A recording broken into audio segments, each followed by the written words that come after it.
L'artichaut, c'est une culture traditionnelle du département des Pyrénées-Orientales. Donc on est le deuxième bassin producteur d'artichaut en France, derrière la Bretagne. Ça représente aujourd'hui la principale culture maraîchère de plein champ des Pyrénées-Orientales, avec à peu près 650 hectares.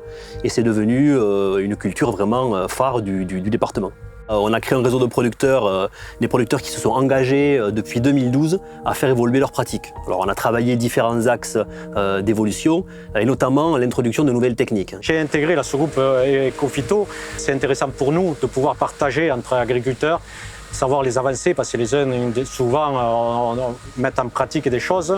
Et c'est vrai qu'il n'y a rien de mieux que de discuter entre nous pour essayer d'avancer, d'évoluer dans ce métier.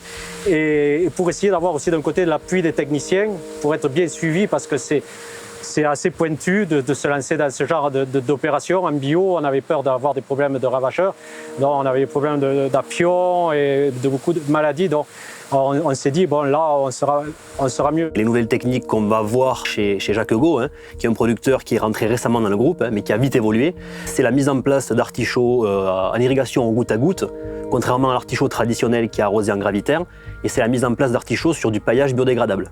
Il y a un intérêt fort dans le goutte à goutte sur la gestion des quantités d'eau. Donc on va être très précis sur l'irrigation qu'on va pouvoir apporter à l'artichaut, notamment dans sa phase d'implantation.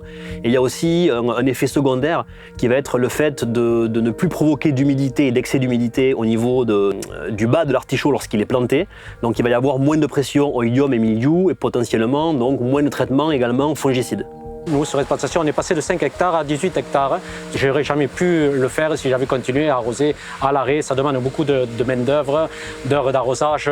Et donc là, avec des automatismes, ça s'arrose tous les jours, peu, mais tous les jours. Et on s'aperçoit que la plante se développe très bien. Pendant de nombreuses années, cette technique, c'est vrai que le souhait, c'était vraiment d'aller à la rupture en expérimentation et de montrer vraiment jusqu'où on pouvait aller. Et petit à petit, par de la démonstration, les bénéfices directs, c'est la possibilité de mettre en place de l'artichaut avec 0 herbicide. Et bien entendu, du coup, d'adapter cette technique à l'agriculture biologique. Donc on va avoir 0 herbicide à la plantation et tout le long du cycle.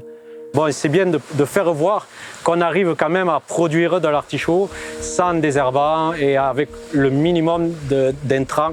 Bon, là, en bio, on a 0 pesticides, mais en conventionnel, c'est pareil. J'ai encore fait aucun traitement depuis les plantations, donc depuis le début août. Pour le moment, il n'y a aucun problème de maladie. On a réussi aujourd'hui à développer la technique sur une trentaine d'hectares. Alors 30 hectares sur 600 de production, c'est pas énorme, mais effectivement, ça commence à prendre, et notamment chez Jacques Gault, puisque Jacques Gault met en place une quinzaine d'hectares artichaut, donc paillage goutte à goutte, dont 7 hectares en bio. Et son objectif, c'est petit à petit de basculer tout en bio. Les journées innovation vont concrètement nous permettre de faire venir le plus de monde possible sur une exploitation dans un cas concret, sur une quinzaine d'hectares. Donc on n'est pas dans l'expérimentation à façon, on est dans du développement, on va montrer ce que concrètement le producteur met en place avec les outils, la technique, le paillage, le goutte à goutte. On va être très précis pour que chaque producteur pose des questions et adapte un petit peu justement tout ce qu'il va voir.